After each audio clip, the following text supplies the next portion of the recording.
Iya, iya, iya, iya. Iya, udah. Udah, udah. Iya, iya, iya. Iya. Sebentar, sebentar. Sebentar. Nggak usah foto. Udah bisa. Pak, saya keliling Indonesia. Iya, iya. Ini sendiri, Pak. Iya, iya, udah. Saya berani Turun. taruhkan saya. Pak. Loh, ini saya mau kasih pelajaran. Turun dulu. Mundur dulu, mundur dulu. Yang disiplin dong, malu. Ada orang asing ini, lihat.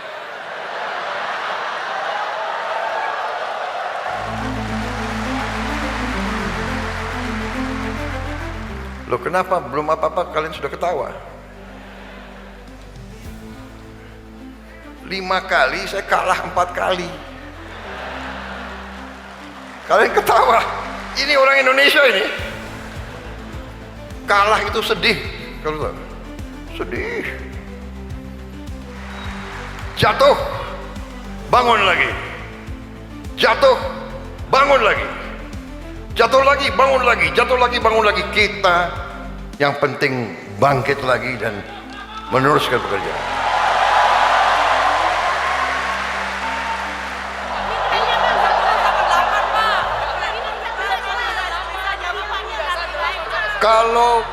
Kalau potong lebih dari 14 dosa. Dosa. Setuju. Berapa juta anak-anak Indonesia akan kecewa. Betul? 10 sama 12, Pak. Saya tidak mau uang rakyat dicuri.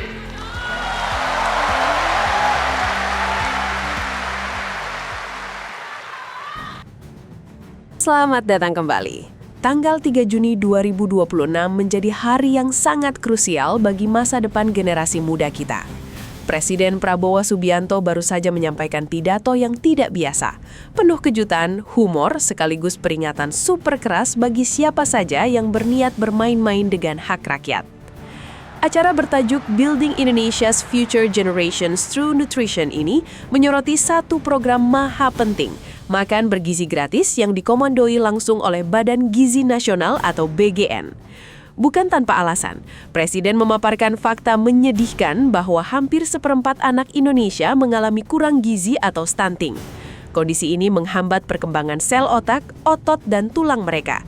Ini bukan sekedar program bagi-bagi makanan biasa, tapi sebuah langkah penyelamatan kualitas genetik bangsa. Acara dibuka dengan sapaan hangat kepada para menteri dan pejabat negara. Namun, ada satu momen menarik saat Presiden menyapa Jaksa Agung yang langsung disambut riuh para hadirin. Sekarang agak diwaspadai Jaksa Agung.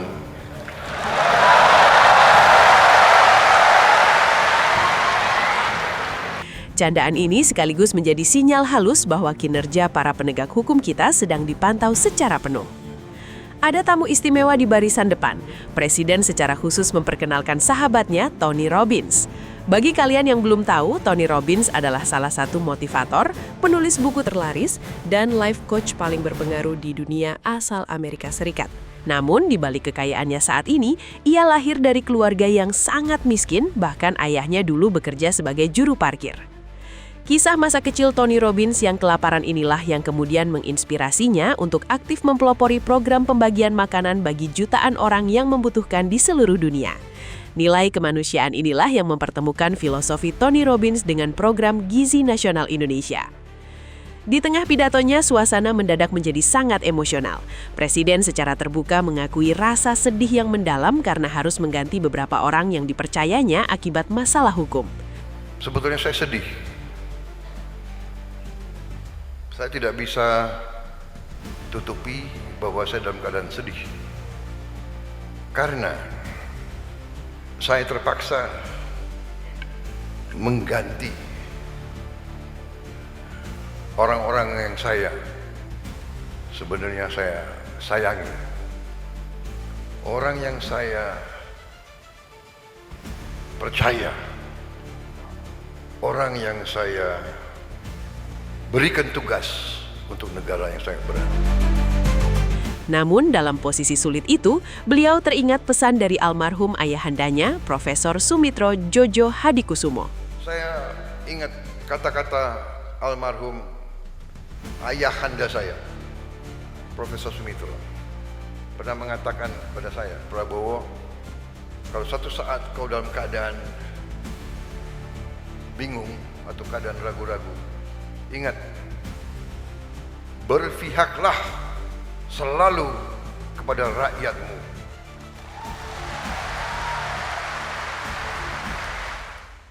Bukan rahasia lagi bahwa anggaran besar program ini rawan menjadi sasaran empuk korupsi. Presiden dengan gaya bicaranya yang lugas langsung memberikan peringatan telak kepada para kontraktor atau mitra penyedia jasa. Mitra yang brengsek, angkat tangan. Nggak ngaku ya.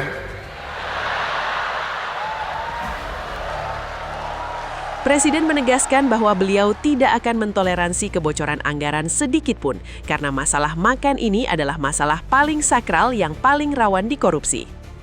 Hal paling unik dari pidato ini adalah ketika Presiden menunjukkan detail teknis makanan di atas panggung bersama beberapa mitra. Saya minta perwakilan mitra. 10 orang naik ke sini.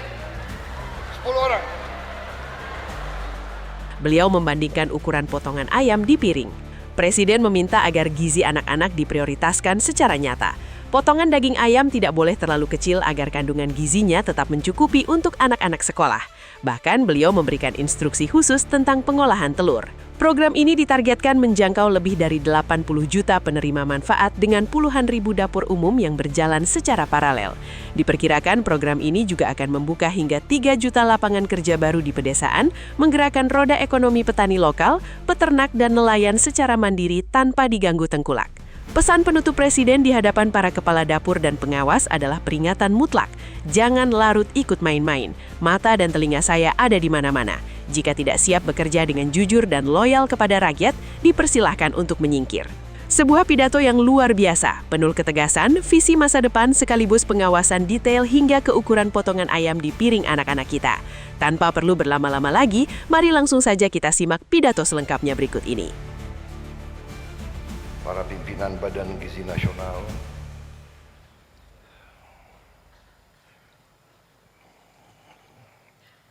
para menteri, kabinet Merah Putih yang hadir di sini,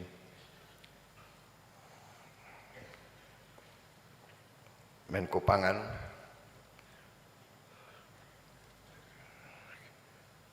Menko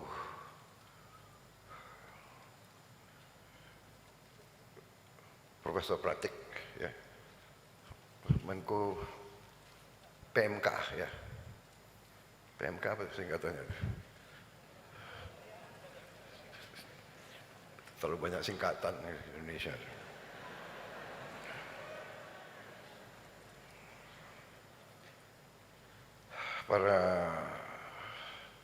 Para menteri, Menko, oh ada juga Pak Profesor Yusril ya, kalau tidak salah ya. Profesor Yusril ada, Menko Polkam ada, sorry. Ini Menko semua. Juga Kepala Lembaga Tinggi Negara, Ketua KPU yang hadir, ya. Kemudian Wakil Ketua ya. Terima kasih. Kepala Dewan Ekonomi Nasional, Pak Luhut, Panglima TNI, Kapolri, yang sekarang agak diwaspadai, Jaksa Agung,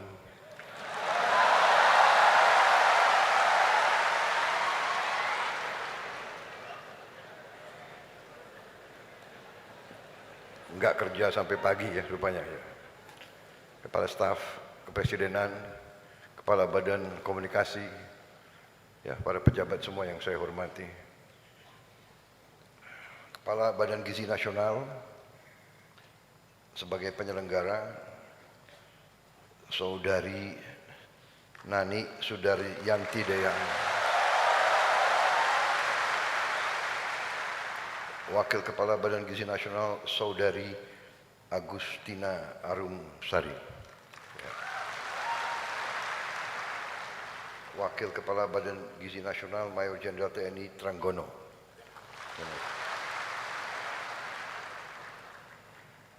Para Kepala SPPG, para ahli gizi, para akuntan, para pengawas, para relawan, para mitra yayasan,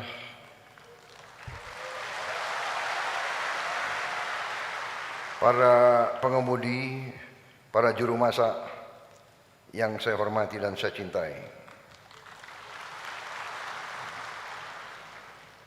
Saudara-saudara, terima kasih. Hari ini saya memang mengundang seorang motivator, seorang tokoh pengusaha yang sukses dari Amerika Serikat yang sudah menjadi sahabat saya. Saya minta beliau untuk bisa sedikit memberi mungkin pandangan beliau dan pendapat-pendapat beliau tentang kepemimpinan, tentang menghadapi kesulitan, menghadapi tantangan. Banyak pandangan-pandangan beliau sama dengan pandangan saya. Beliau berasal dari keluarga yang sangat miskin. Dari kecil beliau menghadapi tantangan karena berasal dari keluarga yang sangat miskin. Kalau tidak salah, orang tua beliau tukang parkir di Amerika Serikat. Tapi beliau sekarang menjadi salah satu orang yang mungkin terkaya di dunia. Tapi bukan soal kaya materi atau uang, beliau juga salah satu yang memelopori pemberian makan kepada orang-orang yang kelaparan di seluruh dunia, tidak hanya di negaranya sendiri. Saya jumpa beliau karena beliau dengar tentang program kita. Saudara-saudara, beliau pernah cerita karena waktu beliau masih anak-anak, suatu malam yang malam perayaan bagi bangsa Amerika, ya, Thanksgiving, beliau keluarga beliau itu tidak punya makan sama sekali di mejanya. Tiba-tiba ada orang yang datang, mungkin mendengar dari tetangga-tetangga bahwa keluarga ini tidak punya makan. Orang itu memberi makan. Dan bapaknya waktu itu marah, mungkin malu, tidak mau terima makanan, tapi dipaksa untuk terima.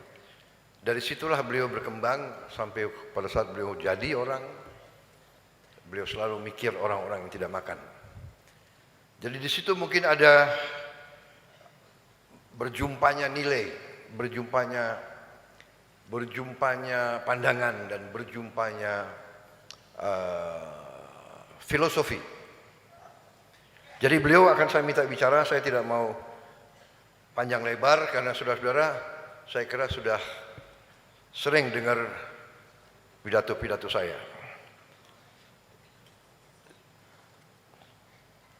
Saya kira benar kan kalian sudah sering dengar pidato saya? Kenapa? Sudah? Belum? Sudah? Ngarang kalian tuh.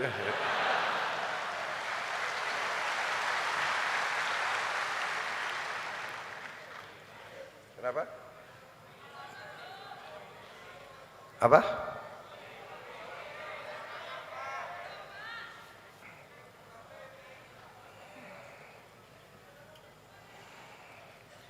Kalian mau saya bicara panjang atau pendek? Panjang? Kalau panjang saya minum kopi dulu ya.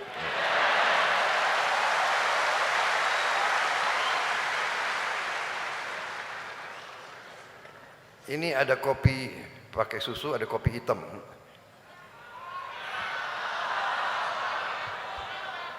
Hati-hati loh, kalau kopi hitam lama sekali saya. Ini kopi hitam nih.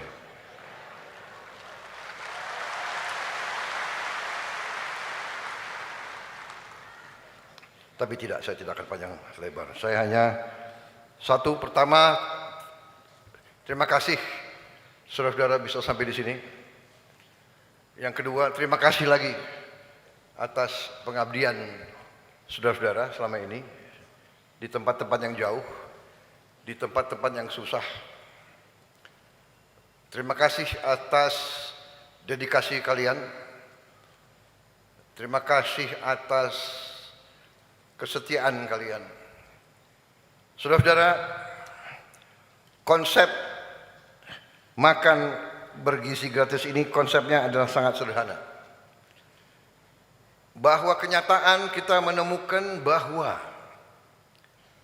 sebagian dari anak-anak kita tiap pagi berangkat ke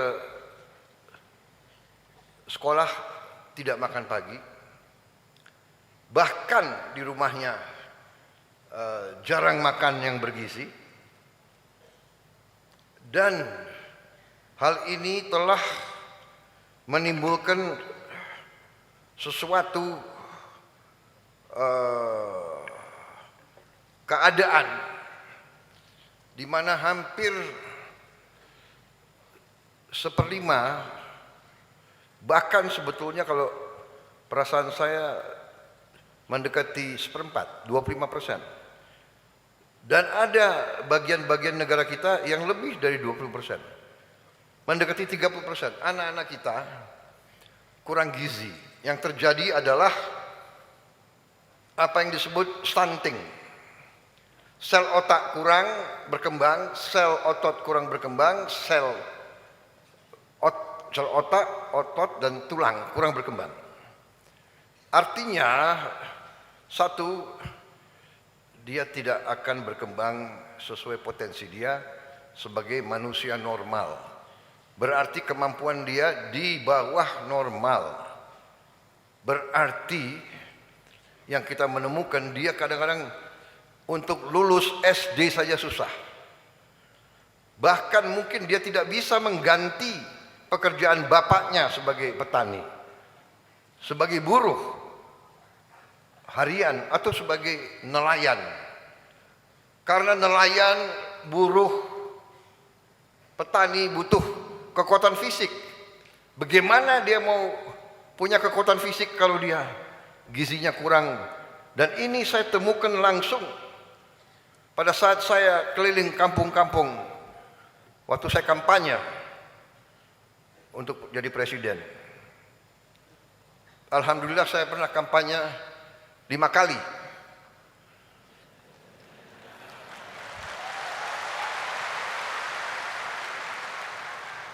Loh, kenapa belum apa-apa kalian sudah ketawa?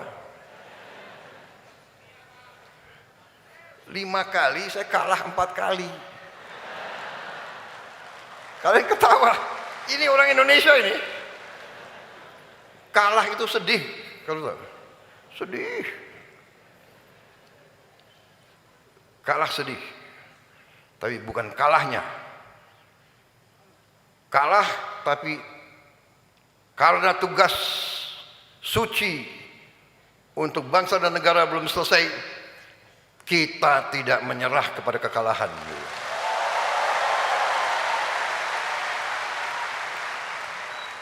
Jatuh, bangun lagi.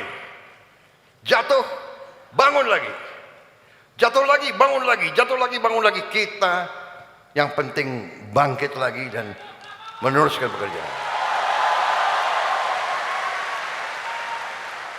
Inilah saya tadi katakan ada kesamaan dengan saudara Tony Robbins ini, ya kan? Jadi saudara-saudara, saya ucapkan terima kasih. Tapi saya juga sebetulnya hari ini, saat ini, sebetulnya saya sedih. Saya tidak bisa tutupi bahwa saya dalam keadaan sedih. Karena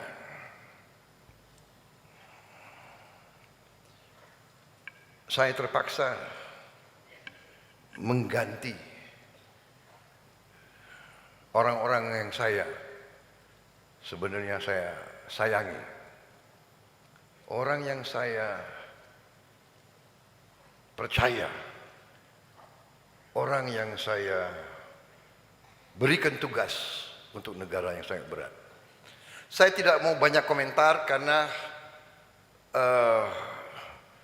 mereka-mereka ini menghadapi masalah penyelidikan hukum. Karena itu saya tidak boleh banyak komentar. Nanti seolah saya mempengaruhi. Tapi yang jelas mengganti mereka itu tidak ringan bagi saya. Tapi saya ingat kata-kata almarhum ayahanda saya, Profesor Sumitro, pernah mengatakan kepada saya, Prabowo, kalau suatu saat kau dalam keadaan bingung atau keadaan ragu-ragu, ingat, berpihaklah selalu kepada rakyatmu.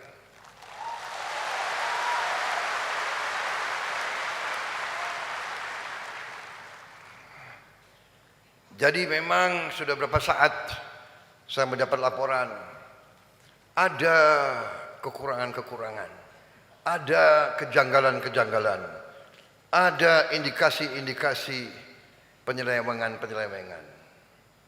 dari pimpinan. Dalam setiap organisasi selalu pengaruh pimpinan sangat besar. Pemimpin baik, organisasi baik. Pemimpin tidak baik, organisasi tidak baik. Apalagi pemimpin tidak benar, tidak kompeten, atau tidak jujur. Jadi saudara-saudara, waktu saya mendapat laporan-laporan itu, saya panggil kepala BPKP, Badan Pemeriksa Keuangan Pemerintah, dan juga kepala PPATK, dan saya panggil beberapa pejabat lain. Saya tanya, tolong saya mendapat laporan tentang BGN. BGN ini suatu program yang sangat-sangat penting bagi bangsa dan negara, menyangkut rakyat kita yang sedang perlu bantuan afirmatif, bantuan berpihak. Dan semua negara yang maju, yang saya lihat, negara-negara yang maju menggunakan makan untuk anak-anak sekolah, untuk mengurangi kemiskinan, untuk memperbaiki fisik dan kecerdasan generasi-generasi yang penerus. Jadi program ini adalah sangat penting. Dan program ini kalau berhasil akan menimbulkan suatu kemajuan yang sangat besar untuk ekonomi kita. Saudara-saudara, kalau dapur-dapur berhasil, kalau program-program ini berjalan dengan benar, berarti ekonomi di desa akan hidup. Petani-petani akan meningkat penghasilannya. Dia tidak akan diganggu oleh tengkulak. Dia bisa mendapat suatu jaminan produknya, hasil keringatnya bisa diserap, bisa dibeli, dan dia bisa menjalankan kehidupan yang lebih baik. Saudara-saudara, kalau nanti program ini berjalan di puncaknya, kita bisa memberi makan 80 sekian juta, 83, 85 juta, 30.000 dapur berjalan dengan benar dan baik. Kita bisa menghasilkan 1,5 juta pekerjaan formal dan mungkin 1,5 juta lagi pekerjaan yang nyata di ekonomi pedesaan. 3 juta lapangan kerja. Uang yang beredar di desa akan sangat besar. Jadi saudara-saudara, saya yakin dan saya percaya program ini akan berhasil.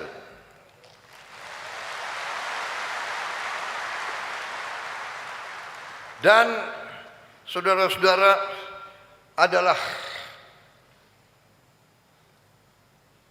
salah satu unsur utama dari keberhasilan program ini.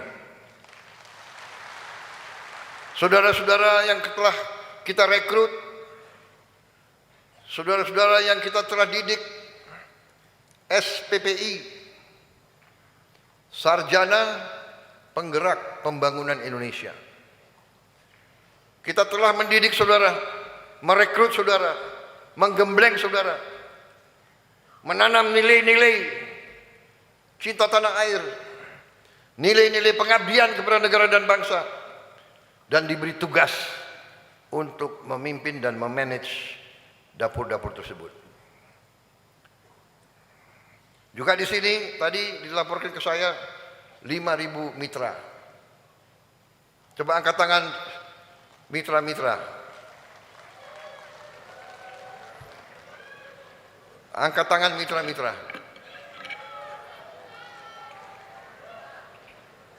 Biar saya lihat tampang-tampang kalian.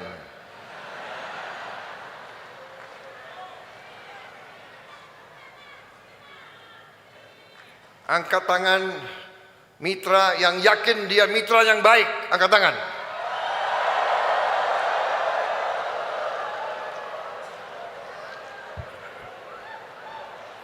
Oke, turun mitra yang baik.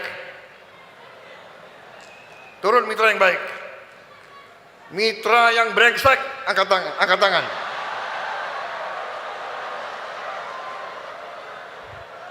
Mitra yang brengsek, angkat tangan.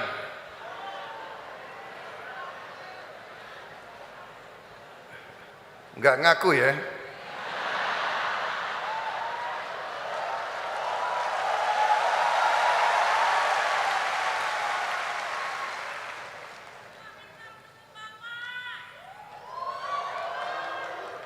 Saudara-saudara, kalaupun saudara mitra yang brengsek tapi tidak mau ngaku, saya beri kesempatan, kembalilah ke jalan yang benar.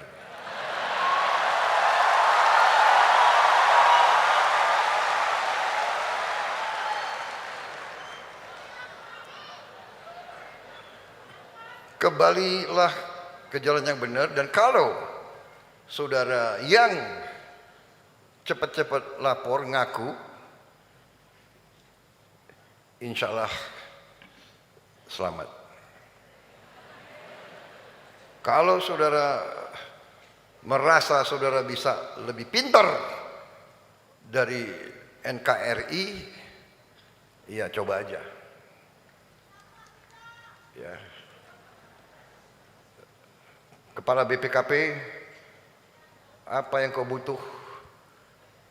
Kalau kau perlu tambahan personel, berapa? BPKP, KPK semua, penegak hukum harus kita perkuat. Karena saya tidak mau NKRI dilecehkan. Saya tidak mau bahwa pemerintah Republik Indonesia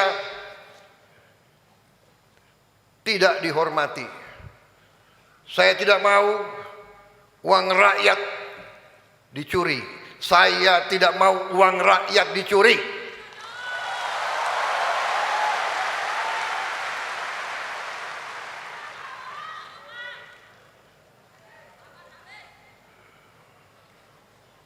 Dan tidak ada pengecualian.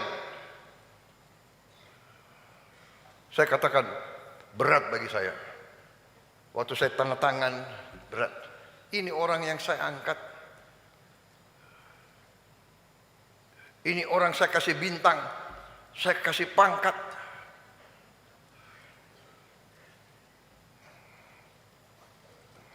Jadi saudara, soalnya waktu saya minta mitra yang brengsek, nggak ada yang angkat tangan ya, sudah ya. Gue udah warning lo ya.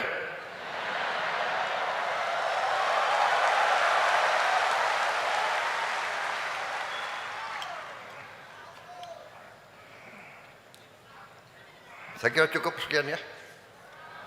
Wassalamualaikum warahmatullahi wabarakatuh.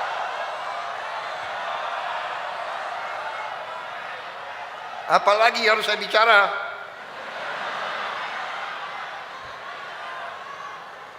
Saudara-saudara, masalah makan ini masalah sakral. Makan bagi orang susah tidak boleh jadi sarana memperkaya oknum-oknum.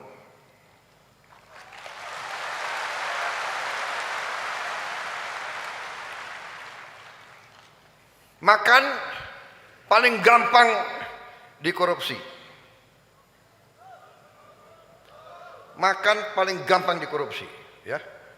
Dan kemarin saya dan Pak Tony Robbins ini, kita ikut makan di salah satu sekolah.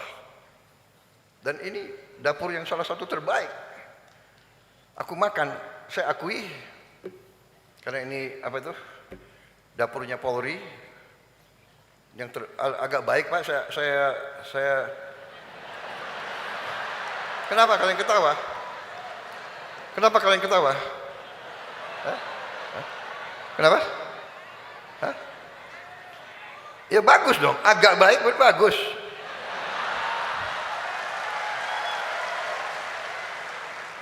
Daripada agak jelek, agak baik ya. Nasinya enak. Nasinya enak. Pulen. Saya curiga ini khusus untuk, karena udah dapat info presiden mau datang.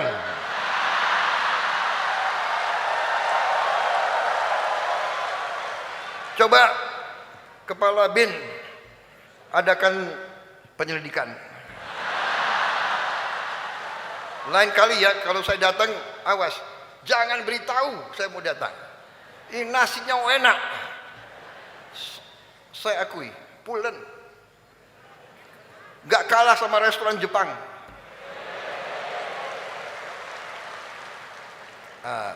Kemudian apa itu?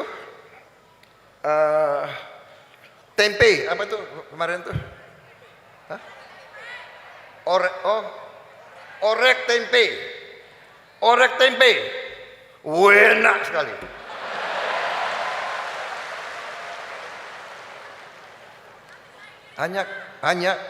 Hanya kurang banyak.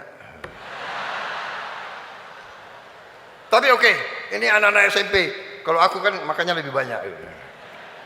Kemudian sayurnya juga enak. Sayur labu campur jagung. Oke. Walaupun ya porsinya agak sedikit juga ya. Pak Tony sama saya makan, dia gede orangnya kan. Dia dalam hati, aduh kasihan anak Indonesia nya. Nah, masalah ayam. Bawa ke atas. Ayamnya bawa ke atas. Mana ada ayam?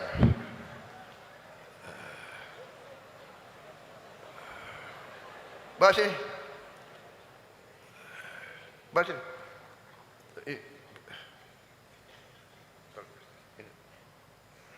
Taruh di depan situ. Bisa.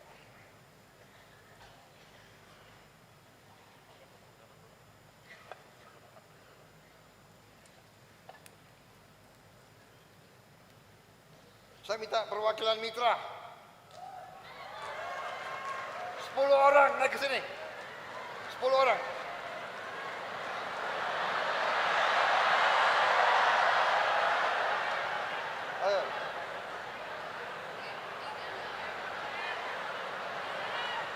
Berdiri di situ, berdiri di situ. Situ. Satu baris situ. Situ. Ya, menghadap situ. Sana mundur. Mundur. Satu baris. Cukup.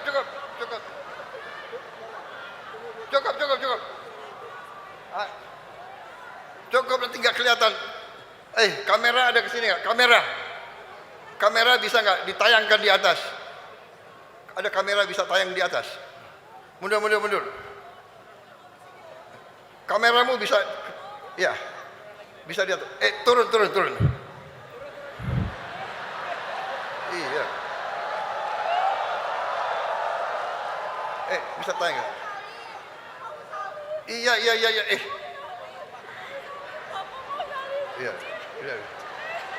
Udah. Ya. Sebentar. Nggak usah foto. Udah di sana. Pak, saya keliling Indonesia. Iya. Ya, udah. Saya berani Turun. taruhkan saya. Loh, ini saya mau kasih pelajaran. Turun dulu. Mundur dulu. Yang disiplin dong, malu. Ada orang asing ini, lihat.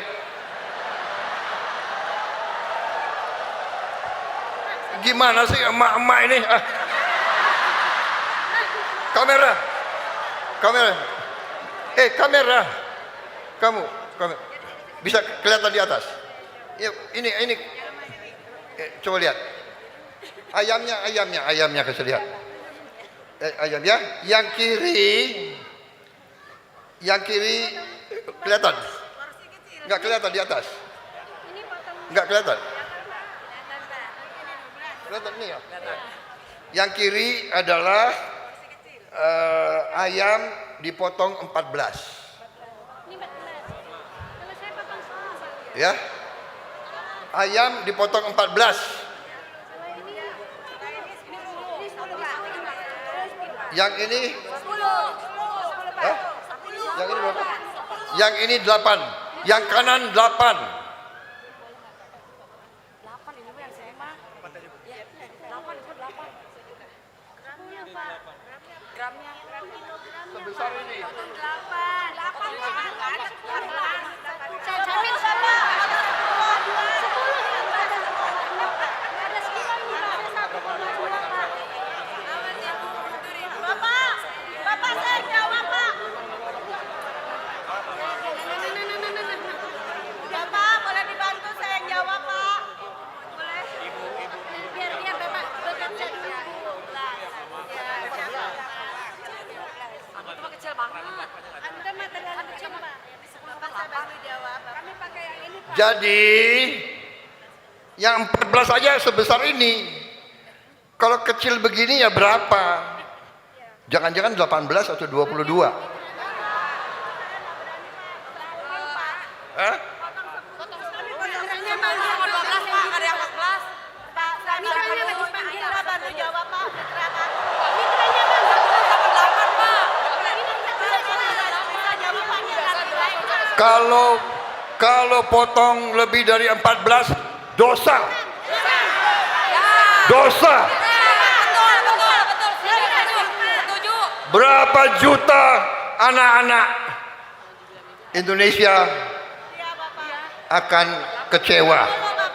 Betul? Pak, 10 sama 12 Pak. Saya 10 Pak. Porsi besar itu. Benar ya? Kecil itu 12 Pak. Nanti saya minta ya Menteri Pendidikan Mendikdasmen minta kepala-kepala sekolah, guru-guru, anak-anaknya suruh lapor. Ayamnya kecil atau besar? Kalau perlu secara random difoto dan ditimbang ya. Ya. Oke. Mitra-mitra yang kedua, telur jangan bikin dadar. Setuju? Ya, enggak, tidak Pak, tidak. Sekarang tidak.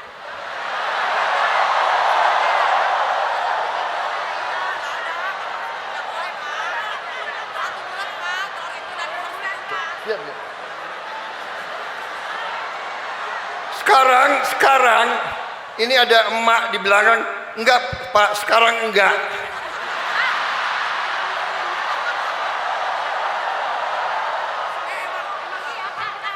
Berarti kemarin iya ya. Kalau telur dadar, saya sudah lama jadi orang Indonesia. Kalau telur dadar nanti dicampur macam-macam itu. Iya kan? Tepungnya lebih banyak dari telurnya.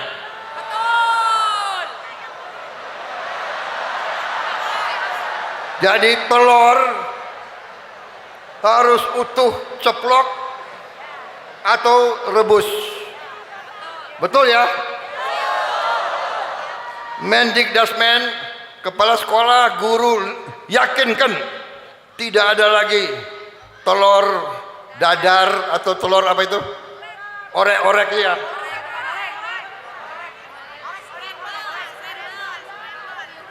Apa? Ya.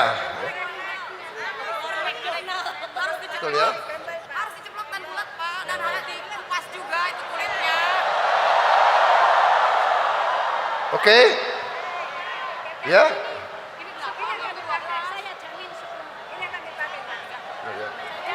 Baik, udah lihat. Bener ya?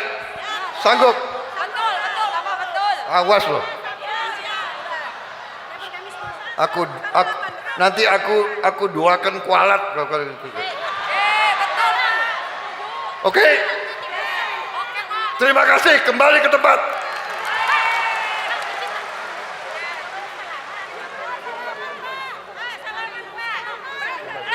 Saya keliling Indonesia berdiri Bapak, Pak.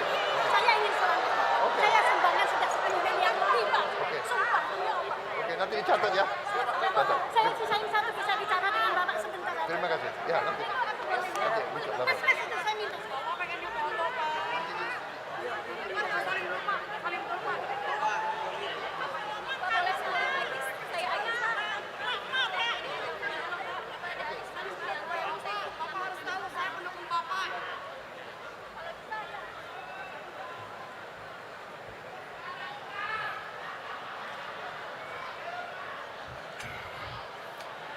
Kepala dapur SPPI, kalian bertanggung jawab untuk mengawasi.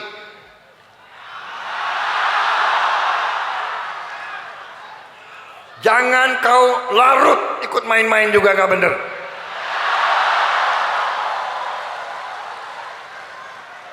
Bener, jangan anggap enteng.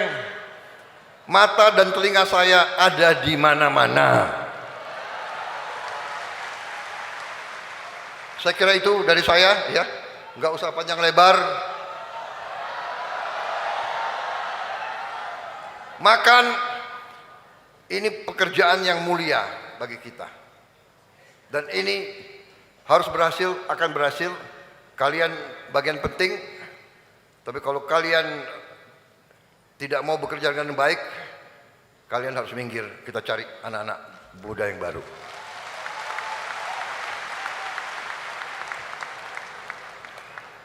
Kalau kalian tidak bekerja dengan baik, kalau kalian tidak sungguh-sungguh, kalau kalian tidak setia dan tidak loyal, silahkan minggir.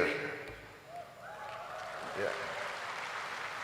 Yang penting kepentingan rakyat di atas semua kepentingan. Terima kasih.